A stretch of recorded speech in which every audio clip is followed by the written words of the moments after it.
आज Doubtnut app download करें। Doubtnut पर अपने सभी गणित, रसायन विज्ञान, भौतिक विज्ञान और जीव विज्ञान के डाउट्स का करो सफाया। बस प्रश्न की फोटो खींचो, एक ही प्रश्न को क्रॉप करो और तुरंत वीडियो सोल्यूशन पाओ। अभी डाउनलोड करें।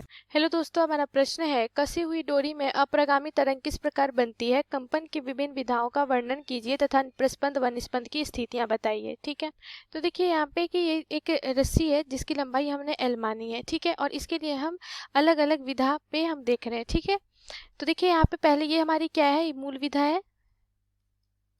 ठीक है, ये हमारा क्या है, प्रथम अधिस्वरक है, प्रथम अधिस्वरक विधा। ठीक है, और ये क्या है, द्वितीय अधिस्वरक। ठीक है, तो देखिए किस प्रकार से यहाँ पे अप्रगामी तरंग का निर्माण होता है। चूंकि ये ए और बी दोनों सिरा पे क्या है, ये जो डोरी है ये बंधी हुई है। ठीक है, तो इसमें तनाव उत्पन्न होता है और अगर हम अपने उंगली से क्या करें, इसे थोड़ा नीचे की ओर क्या करें, नीचे की ओर दबाए तो क्या होता है, और नीचे दबा करके अगर हम इसे क्या कर दें, छोड़े, तो क्या होता है कि इसमें ये जो हमारा डोरी है इसमें कंपन होने लगता है। ठीक है, और कंपन के फलस्वरूप क्या होता है, तरंग का निर्माण होता है जो ए सिरे से बी सिरे की ओर क्या होती है, ये जाती है। ठीक है, संपीड़न और विड़लन के रूप में।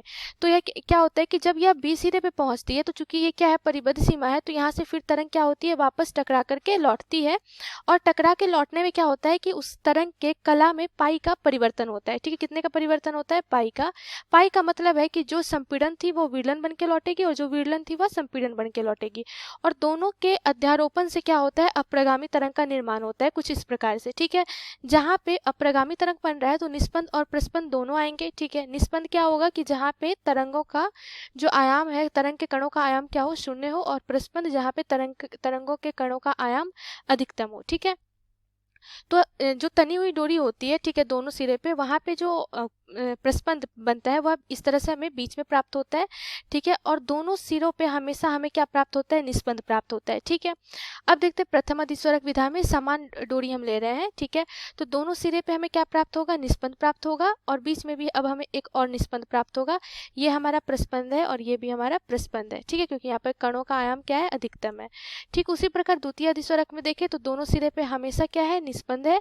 अब यहाँ पे दो निस्पंद प्राप्त होंगी, यहाँ पे एक निस्पंद और प्रस्पंद 3 प्राप्त होंगी। ठीक है, इस प्रकार से क्या होती है, अलग अलग सनाधि उत्पन्न होती है। ठीक है, तो अब बोला जा रहा है कि कंपन की विभिन्न विधाओं का वर्णन कीजिए तथा प्रस्पंद व निस्पंद की स्थितियां समझाइए। तो देख सकते हैं यहाँ पे कि किस प्रकार से हमें प्राप्त हो रहा है निस्पंद और प्रस्पंद। द्वितीय अधिस्वरक, तृतीय अधिस्वरक की बात करें तो अब उसपे कितनी निस्पंद प्राप्त होंगी, उसमें 5 निस्पंद प्राप्त होगी। दोनों छोर पे क्या प्राप्त होंगी, निस्पंद, फिर बीच में 3 निस्पंद और 4 प्रस्पंद प्राप्त होंगी। ठीक है, इस प्रकार से हर एक विधा के लिए निस्पंद और प्रस्पंद की स्थितियां होती है।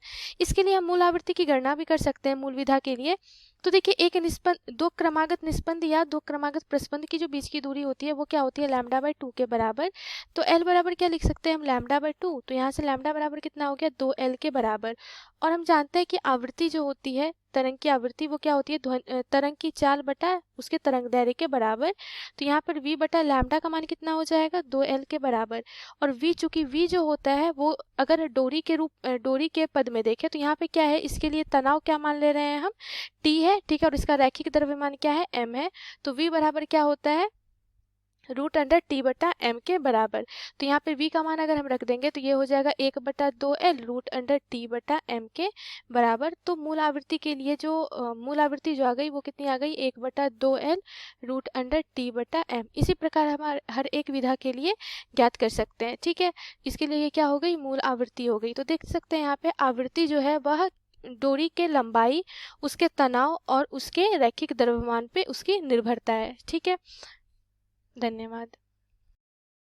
कक्षा 6वीं से 12वीं से लेकर नीट, IIT, JEE वो एडवांस के लेवल तक 1 करोड़ से ज्यादा छात्रों का भरोसा।